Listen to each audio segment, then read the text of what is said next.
dinosaur for ITM, and there's a couple of us in the room, so I'm glad I'm not alone. But as a dinosaur... You noticed I didn't put my hand up. So modest. Now, my first ITM meeting was, I think, in '85, so that's quite a long time. I think Emily wasn't born yet then. But anyway, since these early ITM meetings, I've been to many of them, almost all of them, I think, over the years. I haven't felt excited as during those early meetings, and I'm a bit emotional because it's so important. It is so important that what you feel right now here, it has done that wonderful thing in Europe, and ITM is part of it, but also all the other networks are part of that effect. And I think this is starting here right now. And it's wonderful to be a member of that, to be a participant of that. And I repeat again what Fu Kuang said yesterday. Yes, Asia is the future.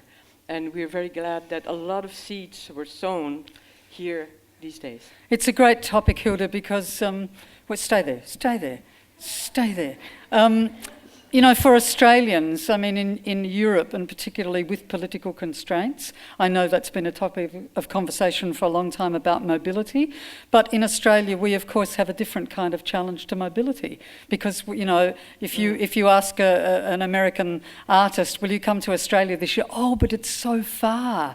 And we say, but we go there all the time, you know, it's just the same distance for us. We have particular difficulties, and our difficulties are not limited just to the geographical. We know that we had an artist to come from Myanmar, but the visa didn't come through, and so we didn't have that person, mainly for lateness, but there are often other reasons. Australia faces particular challenges, and I think still high on the agenda at the Australia Council is how to make sure that when Australian artists are of interest to other countries, to Asia or to the Americas or to Europe, how do we make sure that they have the funding to be able to get them there, to show how well they are. Even in Australia, I think all the Australian artists in the room would agree that we don't even get to see enough of each other's work. For somebody in Perth to see the work of somebody in Sydney is very, very difficult. And so meetings for us have become very important. Yeah. And I must say also, the fight never ends, because also in Europe,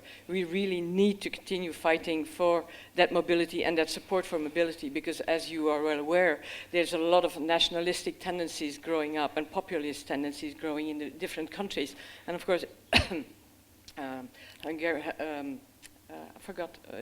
Anna from Hungary has given a very good example of that yesterday. But so